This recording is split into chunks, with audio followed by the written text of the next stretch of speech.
اعوذ باللہ من الشیطان الرجیم بسم اللہ الرحمن الرحیم الحمد للہ رب العالمین الرحمن الرحیم والصلاة والسلام علی سید الانبیاء والمرسلین امام المتقین خاتم النبیین سیدنا و مولانا محمد وعلی آلہ و اصحابہ اجمعین۔ قرآن مجید میں بھی اور احادیث مبارکہ میں بھی بے تحاشا جگہوں پر ہمیں صبر کا حکم دیا ہے، لیکن صبر کا مطلب کیا ہے؟ سب سے پہلے تو قرآن مجید میں اللہ تبارک و تعالیٰ نے بڑا واضح طور پہ حکم دیا کہ اے ایمان والو صبر کرو، دشمن کے مقابلے پہ ڈٹے رہو۔ ویسے تو یہ آیت جو ہے عام طور پہ جہاد اور قتال کے پس منظر میں بیان کی جاتی ہے، لیکن ذہن میں رکھیں کہ جب ہم دشمن کی بات کرتے ہیں تو اس میں جہاد اکبر بھی آتا ہے۔ ہمارا نفس ہمارا دشمن ہے، شیطان ہمارا دشمن ہے، طاغوتی قوتیں ہماری دشمن ہیں، وہ بھی اسی کے اندر آ جاتی ہیں۔ اسی طرح اللہ تبارک و تعالیٰ نے بڑے واضح طور پہ قرآن مجید میں فرمایا کہ ضرور بضرور ہم تم کو آزمائیں گے، کبھی خوف، کبھی بھوک، کبھی مال، کبھی جان اور کبھی پھلوں کی کمی کے ساتھ، اور صبر کرنے والوں کو اللہ تبارک و تعالیٰ نے اس آیت میں خوشخبری دی ہے۔ پھر قرآن مجید میں ایک اور جگہ پہ اللہ تبارک و تعالیٰ کا فرمان ہے کہ بلا شبہ صبر کرنے والوں کو ان کا اجر بے حساب دیا جائے گا۔ یہ ذہن میں رکھیں کہ بے شک احادیث مبارکہ میں ہمیں بہت سے معاملات میں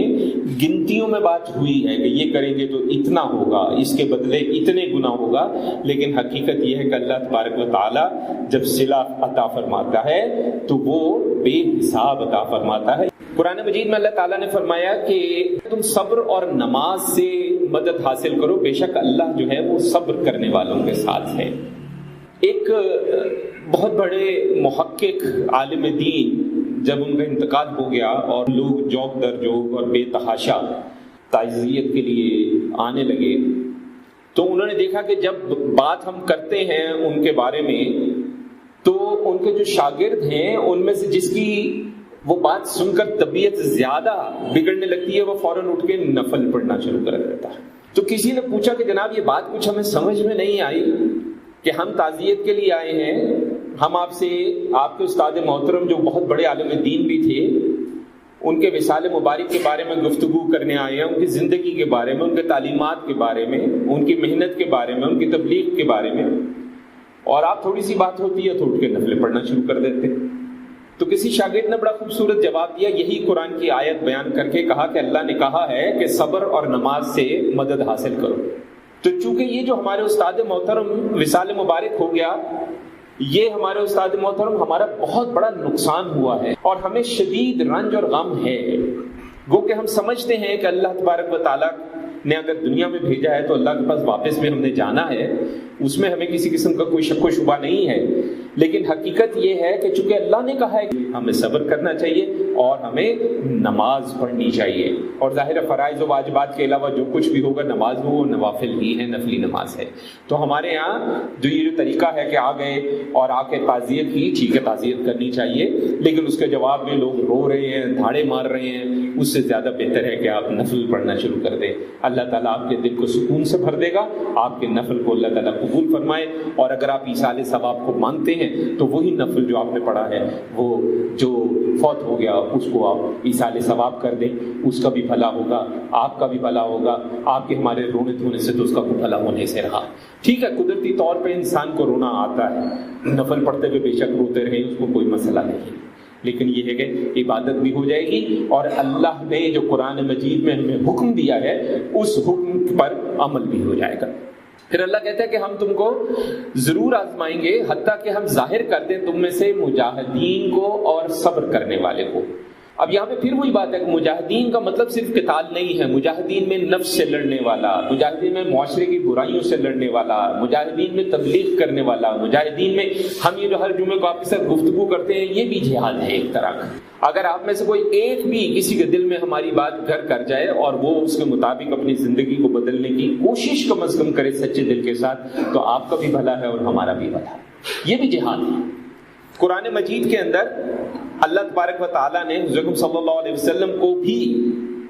صبر کرنے کا حکم دیا، صبر کرو اور تمہارا صبر جو ہے وہ اللہ ہی کی توفیق سے۔ اب یہاں پہ صبر کا مطلب اور اس کا موقع سمجھنا بھی بڑا ضروری ہے۔ ہمارے یہاں کیا ہوتا ہے، فرض کریں کہ کچھ بہت ظالم شخص ہے، اس نے کچھ ظلم کیا، مظلوم جو ہے خوب روتا دھوتا ہے، اس کو بد دعائیں دیتا ہے، بد زبانی کرتا ہے، اور پھر کہتا ہے اچھا میں نے صبر کیا۔ یہ صبر نہیں ہوتا،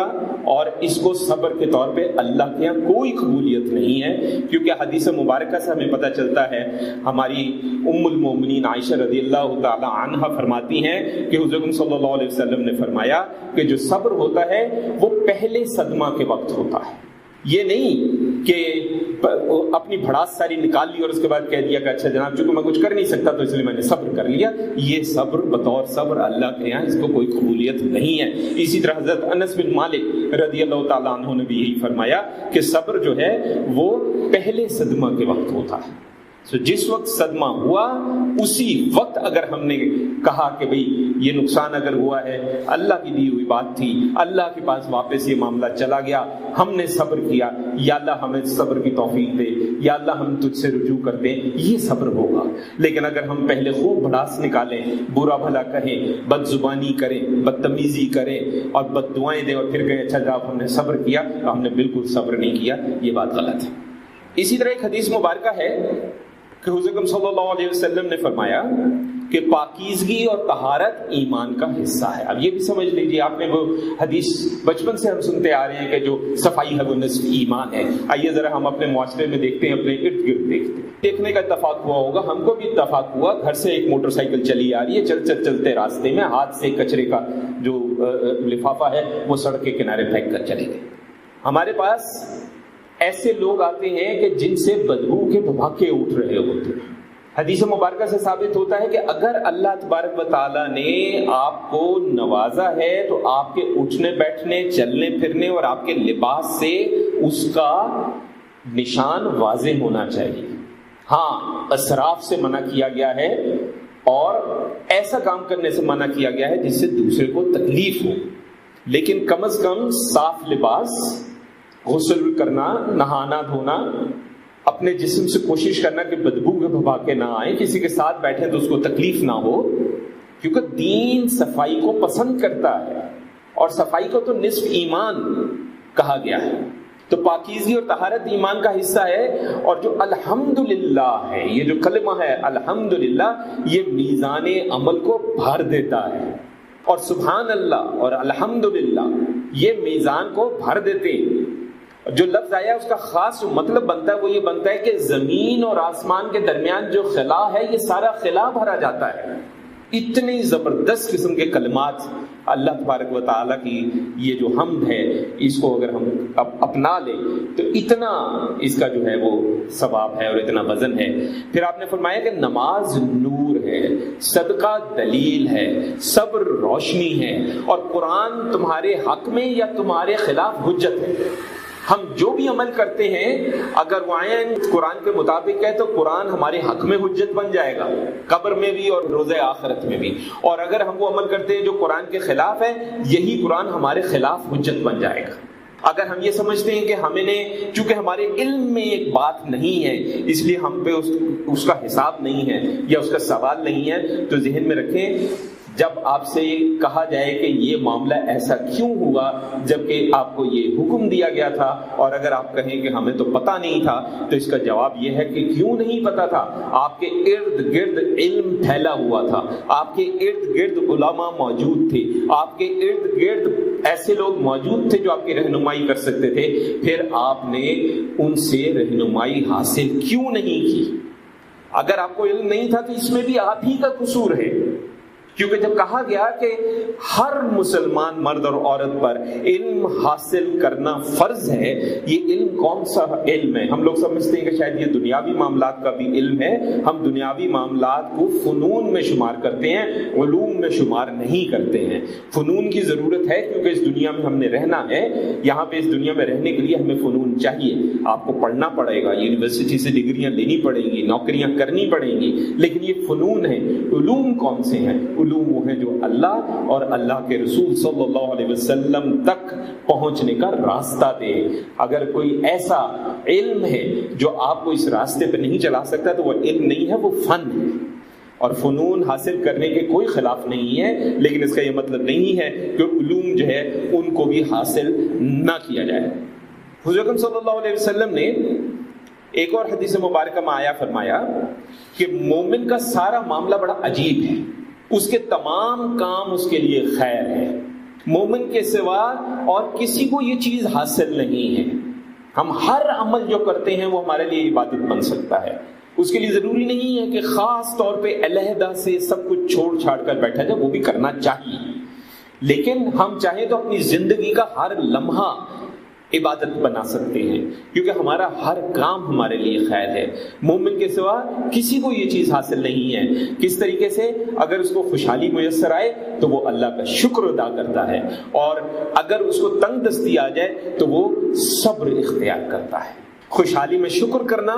ہمارا ایک ایک لمحہ جو ہے وہ عبادت بنا دیتا ہے، اور تنگ دستی میں صبر کرنا ہمارا ایک ایک لمحہ عبادت بنا دیتا ہے۔ تو یہ اسلام ہی کا اعجاز ہے، اور یہ مسلمان ہی کو یہ ایک شرف حاصل ہے کہ وہ اپنی زندگی کو عبادت کے طور پہ گزار سکتا ہے۔ ایک ایک لمحہ یہ سوچ کے جب بھی کوئی کام کرے کہ میں جو کام کرنے جا رہا ہوں کیا وہ اللہ اور اللہ کے رسول صلی اللہ علیہ وسلم کے دیے گئے اصولوں سے ٹکراتا تو نہیں ہے۔ اگر وہ نہ ٹکرائے تو اس کا مطلب یہ ہوگا کہ وہ ہمارے لیے عبادت کا درجہ جو ہے وہ اختیار کر سکتا ہے۔ حضرت انس رضی اللہ تعالیٰ عنہ فرماتے ہیں ایک عورت کے پاس سے حضور صلی اللہ علیہ وسلم کا گزر ہوا جو ایک قبر پر بیٹھی رو رہی تھی، تو حضور صلی اللہ علیہ وسلم نے فرمایا اللہ سے ڈر اور صبر کر۔ اس نے کہا کہ ہٹ جاؤ، تمہیں میری مصیبت نہیں پہنچی ہے، نہ تم اس کو جانتے ہو۔ اس نے نہیں پہچانا، اس کو نہیں پتا چلا کہ حضور صلی اللہ علیہ وسلم اللہ کے رسول ہے، اس لیے اس نے اس طریقے سے بولا۔ تو جب اس کو بتایا گیا کہ جس سے تم مخاطب ہو یہ تو اللہ کے نبی ہیں، یہ رسول اللہ صلی اللہ علیہ وسلم ہیں، تو وہ حضور صلی اللہ علیہ وسلم کے پاس گئی، اور وہاں گئی تو اس نے دیکھا کہ وہاں تو نہ کوئی چوکی دار ہے، نہ کوئی دربان ہے، نہ کوئی باہر کھڑا ہے کہ کون آ رہا ہے کون جا رہا ہے۔ تو اس نے پھر کہا کہ میں نے آپ کو پہچانا نہیں تھا۔ تو حضور صلی اللہ علیہ وسلم نے فرمایا کہ بے شک صبر وہی ہے جو تکلیف کے آغاز میں کیا جائے، جیسا کہ ہم نے پہلے بھی 2 احادیث پیش کی۔ اور مسلم میں یہ الفاظ بھی ہیں کہ وہ جس قبر پہ رو رہی تھی وہ قبر اس کے اپنے بچے کی قبر تھی۔ اب ایک ماں کے لیے اپنے بچے کا بچھڑ جانا ظاہر ہے انتہائی تکلیف دہ معاملہ ہے، اس پہ رونے میں ہمیں کوئی مسئلہ نہیں ہے۔ صبر کیا جائے، نماز پڑھی جائے تاکہ اللہ تعالیٰ آپ کے صبر کو قبول فرمائے اور اس کے مطابق آپ کے نامہ اعمال کو زیادہ سے زیادہ وزن جو ہے وہ عطا ہو۔ حضرت ابو ہریرہ رضی اللہ تعالیٰ عنہ فرماتے ہیں کہ رسول اللہ صلی اللہ علیہ وسلم نے فرمایا کہ اللہ ارشاد فرماتا ہے کہ میرے اس مومن بندے کے لیے جس کی دنیا میں سب سے زیادہ محبوب چیز میں لے لوں اور پھر وہ اس پر ثواب کی نیت سے صبر کر لے تو اس کا بدلہ سوائے جنت کے اور کچھ نہیں ہو سکتا۔ اتنی اہمیت ہے صبر کی۔ حضرت عائشہ رضی اللہ تعالی عنہا فرماتی ہیں کہ حضرت صلی اللہ علیہ وسلم سے طاعون کے بارے میں یا وباؤں کے بارے میں ایک سوال کیا، تو حضرت صلی اللہ علیہ وسلم نے فرمایا یہ اللہ کا عذاب تھا جس پر اللہ چاہتا ہے اس کو مسلط کر دیتا تھا، لیکن اللہ نے اس کو ایمان والوں کے لیے رحمت بنا دیا۔ جو مومن طاعون میں مبتلا ہو وہ اپنے شہر میں ثواب اور صبر کے ساتھ ٹھہرا رہے۔ اسی لیے آج کل تو سائنس کہتی ہے نا کہ جہاں وبا ہے وہاں سے لوگ باہر نہ جائیں اور جو باہر کے لوگ ہیں وہ اس علاقے میں نہ آئیں۔ ہمیں تو ہماری حدیث میں موجود ہے، نبی کریم صلی اللہ علیہ وسلم کا یہ ارشاد ہے کہ صبر اور ثواب سے وہیں بیٹھا رہے اور وہ جانتا ہو کہ اس کو وہی پہنچے گا جو اس کے نصیب میں لکھا ہے، اس کو شہید کے برابر ثواب حاصل ہوگا۔ اب ہمارے یہاں ایک عجیب معاملہ ہے، مثلا مثال کے طور پر کسی بڑی شدید قسم کی وبا سے کوئی مر جائے تو ہم سمجھتے ہیں کہ شاید اس نے بڑے کوئی گناہ کیے ہوں گے ساری عمر، اس لیے اتنی اذیت اتنی تکلیف سے مرا، یا اس کو آخری وقت میں کوئی تکلیف ہم نے دیکھی، ہم کہتے ہیں کہ جی اس کے بارے میں ہماری زبانیں کھل جاتی ہیں، ہم کہتے ہیں کہ جی یہ تو بڑا کوئی شاید بدکار تھا استغفر اللہ، یا کوئی بہت گناہ گار تھا استغفر اللہ، اس لیے اتنی تکلیف سے مرا، اگر نیک پرہیزگار ہوتا تو بڑے آرام سے اس کی روح نکل جاتی۔ یہ غلط ہے۔ بے تحاشا صحابہ کرام رضوان اللہ تعالیٰ علیہ مجمعین بھی ایسے ہیں، بے تحاشا بڑے محدثین محققین ایسے ہیں جن کو آخری وقت میں تکلیف اٹھانا پڑی، تکلیف کے ساتھ۔ مثلا حضرت ابو عبیدہ رضی اللہ تعالیٰ عنہ طاعون کی بیماری سے آپ کا وصال ہوا، اور وہ بیماری بھی وہ عام طاعون والی نہیں تھی، جسم پر پھوڑے نکلتے تھے اور وہ پھوڑے بڑے اذیتناک اور بڑے تکلیف دہ ہوتے تھے، لیکن وہ کون ہیں؟ وہ ایک صحابی ہیں، ایک عظیم ہستی ہیں۔ آج کے دور میں کسی کو اس طرح کی بیماری ہو اور وہ اس سے فوت ہو جائے تو ہماری زبانیں کھل جاتی ہیں اس کے خلاف۔ یہ ذہن میں رکھیں کہ اس طرح سخت وباؤں میں اگر وہ شخص سچا مسلمان ہے، اگر وہ شخص جو ہے وہ سچا مومن ہے، تو اس کو شہید کے برابر ثواب حاصل ہوتا ہے۔ ہمیں اپنی زبانوں کو ذرا قابو میں رکھنا چاہیے، کہیں یہ نہ ہو کہ ہم اللہ کے رسول صلی اللہ علیہ وسلم کے فرامین اور احکامات کی خلاف ورزی کر بیٹھے۔ حضرت ابو سعید رضی اللہ تعالیٰ عنہ فرماتے ہیں، یہی بات ابو ہریرہ رضی اللہ تعالیٰ عنہ نے بھی فرمائی کہ حضور صلی اللہ علیہ وسلم نے فرمایا کہ مسلمان کو جو بھی، آپ ذرا اندازہ کریں، تھکاوٹ، بیماری، کوئی غم، کوئی رنج، کوئی دکھ، کوئی تکلیف اگر ہمیں پہنچتی ہے، یہاں تک کہ آپ کا فرمانا ہے اگر کانٹا بھی ہمیں چبھتا ہے تو اس کی وجہ سے اللہ ہماری کوتاہیاں معاف فرماتا ہے۔ یہ چیزیں مومن اور مسلمان کے درجات کو بلند کرنے کے لیے ہیں۔ ہاں، اس کا یہ مطلب نہیں ہے کہ بیمار ہو تو بندہ کہے کہ جی میں اب دوا نہیں کروں گا، میں علاج نہیں کراؤں گا، یہ بھی غلط ہے۔ اس کی وجہ یہ ہے کہ اللہ کے رسول صلی اللہ علیہ وسلم نے خود بھی علاج کیا ہے، صحابہ کرام رضوان اللہ تعالیٰ علیہ مجمعین کو علاج تجویز کیے ہیں، دوائیں بتائی ہیں، اور کبھی یہ نہیں کہا کہ جی آپ نے علاج نہیں کرنا، علاج ہمیں کرنا ہے، علاج کرنا بھی سنت ہے، لیکن اس پر اگر شفا میں دیر ہے تو اس کا مطلب اللہ تعالیٰ کو ہمارے درجات کی بلندی مطلوب ہے۔ ہمارے جو گناہ اور کالے کرتوت ہمارے ساتھ چپکے ہوئے ہیں ان کو جھاڑنا مقصود ہے۔ عبداللہ بن مسعود رضی اللہ تعالیٰ عنہ فرماتے ہیں کہ حضور صلی اللہ علیہ وسلم کی خدمت میں حاضر ہوا تو آپ کو بخار تھا۔ میں نے عرض کیا یا رسول اللہ صلی اللہ علیہ وسلم، آپ کو سخت بخار ہے؟ آپ نے کہا ہاں، مجھے اتنا بخار ہے جتنا تم میں سے 2 آدمیوں کو ہوتا ہے۔ اللہ اکبر۔ میں نے عرض کیا یہ اس لیے ہے کہ آپ کو اجر بھی تو 2 ملتے ہیں؟ تو آپ نے فرمایا ہاں اسی طرح ہے، جس مسلمان کو کوئی کانٹا یا اس سے بڑھ کر کوئی تکلیف پہنچتی ہے، اللہ اس سے اس کا گناہ مٹا دیتا ہے۔ اس کے گناہ اس سے اس طرح گرتے ہیں جس طرح درخت سے پتے گرتے ہیں۔ ابو ہریرہ رضی اللہ تعالیٰ عنہ فرماتے ہیں کہ حضور صلی اللہ علیہ وسلم نے فرمایا کہ اللہ جس سے بھلائی کا ارادہ کرتا ہے اس کو تکلیف میں مبتلا کر دیتا ہے۔ تو مسلمان کی تکلیف جو ہے اس کے پیچھے بھی اللہ کی رحمت ہوتی ہے۔ اس کو اس کے سلسلے میں، اس کے جواب میں کسی قسم کی بد زبانی، جو ہمارے یہاں اس قسم کی باتیں کرتے ہیں، استغفر اللہ استغفر اللہ، کہ میرے ساتھ ہی ایسا کیوں ہوا، استغفر اللہ کو میں ہی سمجھتے ہیں، اس طرح کی بہت سی باتیں ہمیں سننے کو ملتی ہیں۔ ایک حدیث میں آیا، صحابی فرماتے ہیں رضی اللہ تعالیٰ عنہ، ہم حضور صلی اللہ علیہ وسلم کی خدمت میں ہم نے شکایت کی جب آپ بیت اللہ کے سائے میں ایک چادر کا تکیہ بنا کر ٹیک لگائے ہوئے تھے۔ ہم نے عرض کیا کہ آپ ہمارے لیے اللہ سے مدد کیوں نہیں طلب فرماتے، ہمارے لیے دعا کیوں نہیں کرتے؟ آپ نے کہا تم میں سے پہلے لوگوں کو، آپ ذرا غور فرمائیے، زمین میں گڑھا کھود کر اس میں گاڑ دیا جاتا، آرا لے کے ان کے سر پر رکھ کے 2 ٹکڑے کر دیا جاتا، لوہے کی کنگھیوں سے ان کے گوشت اور ہڈیوں کے اوپر حصوں کو چھید دیا جاتا، مگر یہ تمام تکلیف ان کو دین سے نہیں روک سکتی تھی۔ واللہ اللہ اس دین کو ضرور غالب فرمائے گا، یہاں تک کہ ایک سوار صنعاء سے حضرموت تک اکیلا سفر کرے گا اور اسے اللہ کے سوا کسی کا ڈر نہیں ہوگا، یہاں تک کہ نہ بھیڑیے کا ڈر ہوگا کہ وہ اس کی بکریوں کو کوئی نقصان پہنچا دے۔ لیکن تم جلدی سے کام لیتے ہو، اور ایک روایت میں آیا ہے کہ آپ چادر سے ٹیک لگائے ہوئے تھے اور ہمیں مشرکین کی طرف سے بہت زیادہ تکلیفیں پہنچ رہی تھی، تو تب صحابہ نے یہ درخواست کی، تو اس کے جواب میں حضور صلی اللہ علیہ وسلم نے یہ فرمایا کہ تم لوگ جلدی سے کام لیتے ہو۔ حضرت انس رضی اللہ تعالیٰ عنہ فرماتے ہیں حضور صلی اللہ علیہ وسلم نے فرمایا جب اللہ کسی بندے کے ساتھ بھلائی کا ارادہ فرماتا ہے تو اس کو دنیا میں بھی گناہ کی سزا جلدی دے دیتا ہے۔ ایک چیز ذہن میں رکھیں، دنیا میں جو سزا ملتی ہے وہ آخرت میں ملنے والی سزا کے مقابلے میں ہلکی ہوتی ہے۔ تو اگر ہم کہیں یہاں سزا نہ ملے آخرت میں مل جائے تو یہ بہت بڑی غلطی ہے۔ تو اللہ تعالیٰ کبھی کبھی دنیا میں ہی ہمیں گناہ کی ہماری سزا جلد دے دیتا ہے،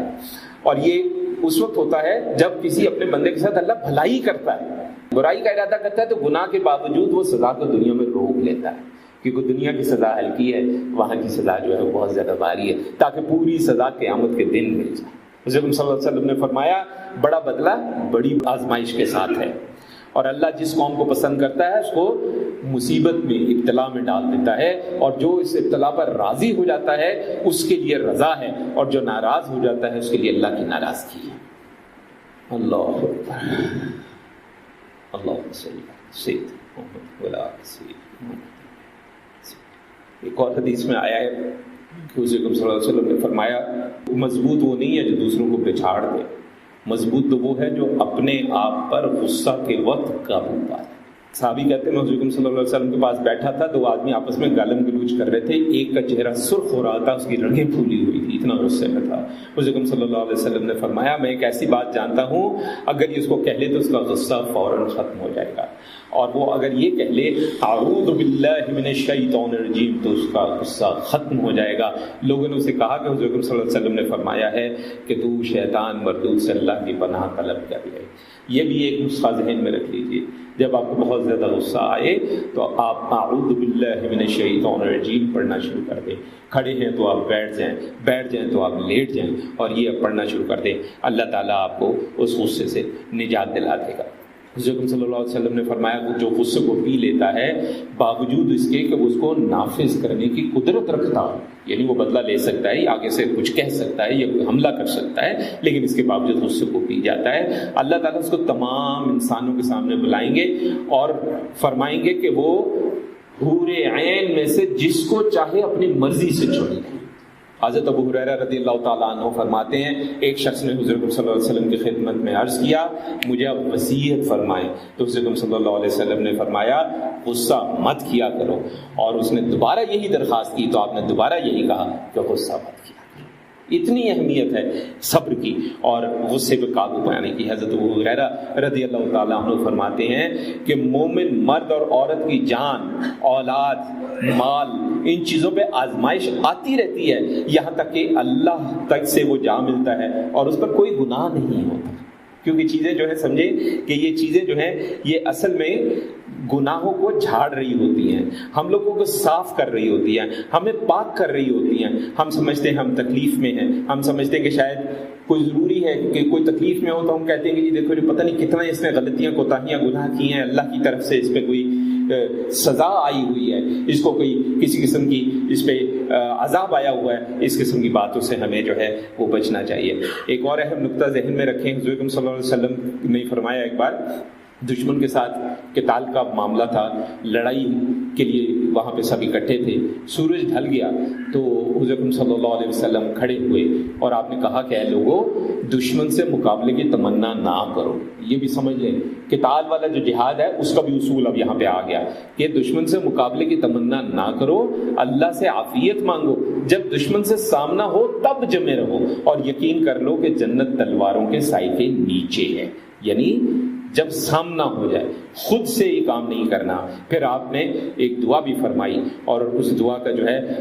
ترجمہ یہ بنتا ہے کہ اے اللہ کتاب کے اتارنے والے، بادلوں کے دوڑانے والے اور جو اسلام کے دشمن ہیں ان کے مختلف گروہوں کو شکست دینے والے، ان کافروں کو شکست دے دے اور ان کے مقابلہ میں ہماری مدد فرما دے۔ صبر کے معاملے میں ایک بات بڑی واضح ہم نے شروع میں عرض کر دی کہ صبر جو ہے وہ ہے جو مشکل کے آغاز میں ہے۔ ذہن میں رکھیں کہ اس کے 3 ارکان ہمارے محققین نے بیان کیے ہیں۔ ایک تو ہے مصیبت پر صبر کر، جب انسان مصیبت پر واقعی صبر کرتا ہے تو اس کو اللہ تبارک و تعالیٰ 3 چیزوں سے نوازتا ہے۔ ایک اس کے دل کو یکسوئی حاصل ہو جاتی ہے،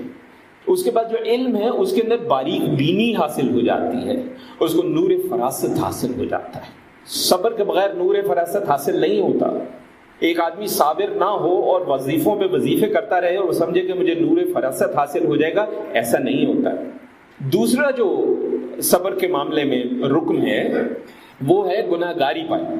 ہم کوتاہی ہوئی، گناہ گاری ہوئی، اس پہ ہم نے اللہ سے خوف آیا، اس خوف کی وجہ سے ہم جو صبر کرتے ہیں اس سے بھی 3 چیزیں اللہ تبارک و تعالیٰ ہمیں نواز دیتا ہے۔ 3 چیزوں سے ہمارے قلوب کو الہام سے نوازتا ہے، ہماری دعاؤں کو قبول کرتا ہے اور پاکیزگی کا نور عطا فرماتا ہے۔ اور پھر اسی طرح جو اطاعت ہے اس پر صبر ہے وہ امید کے ساتھ کیا جاتا ہے. پہلا صبر محبت کے ساتھ تھا, دوسرا صبر خوف کے ساتھ تھا, اور تیسرا صبر جو ہے وہ امید کے ساتھ ہے. اس کے ساتھ بھی اللہ تبارک و تعالیٰ ہمیں 3 چیزوں سے نوازتا ہے. آفتیں ٹلنے لگتی ہیں, روزی رزق بالکل غیر متوقع طور پہ ہمارے پاس آنا شروع ہو جاتا ہے, اور نیکیوں کی طرف ہمارا رجحان بڑھنا شروع کر جاتا ہے. تو ذہن میں رکھیں کہ ہم لوگوں کا ایک مسئلہ یہ بھی ہے کہ ہم جو معاملات دیکھتے ہیں تو ان معاملات میں اکثر ہم اس کو اس طریقے سے دیکھتے ہیں کہ جناب فلاں چیز کے لیے فلاں وظیفہ, فلاں چیز کے لیے فلاں وظیفہ. یہ بات ٹھیک ہے, ہم اس بات سے انکار نہیں کرتے. اللہ کے نبی صلی اللہ علیہ وسلم نے بھی, صحابہ کرام رضوان اللہ تعالیٰ علیہم اجمعین نے بھی, اور بے تحاشا اولیاء کرام, علماء کرام, ائمہ, محدثین, محققین سے ہمیں پتہ چلتا ہے کہ مختلف معاملات پہ مختلف چیزیں ہم پڑھتے ہیں کہ اللہ تعالیٰ ہمیں ان چیزوں سے جو ہے وہ سہولت کے ساتھ نکل جانے کی جو ہے وہ ہمت دے دے, حوصلہ دے دے. لیکن اصل بات یہ ہے کہ یہ سب چیزیں جو ہم نے اس خاص مقصد کے لیے کی ہیں, سوال یہ پیدا ہوتا ہے کہ ہم نے اپنے رب کے لیے کیا کیا. فرائض و واجبات تو ہم نے کرنے ہی کرنے ہیں, وہ تو ایک لازم چیز ہے. بات یہ کہ ان کے علاوہ ہم نے اپنے رب کے لیے کیا کیا ہے, قرب الہی کے لیے کیا کیا ہے, اپنے نفس کے تزکیہ کے لیے کیا کیا ہے, یہ چیزیں تو چلتی ہی رہتی ہیں. ان کے ساتھ ان چیزوں پہ اگر توجہ ہماری نہیں ہے تو پھر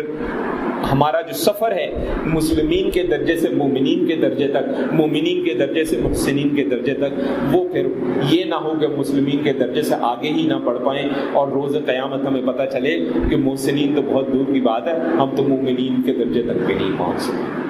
اللہ تعالی ہم توفیق عطا فرمائے, فہم عطا فرمائے. وصلی اللہ علی خیر خلقہ سیدنا و مولانا محمد وعلی آلہ و اصحابہ اجمعین برحمتک یا ارحم الراحمین.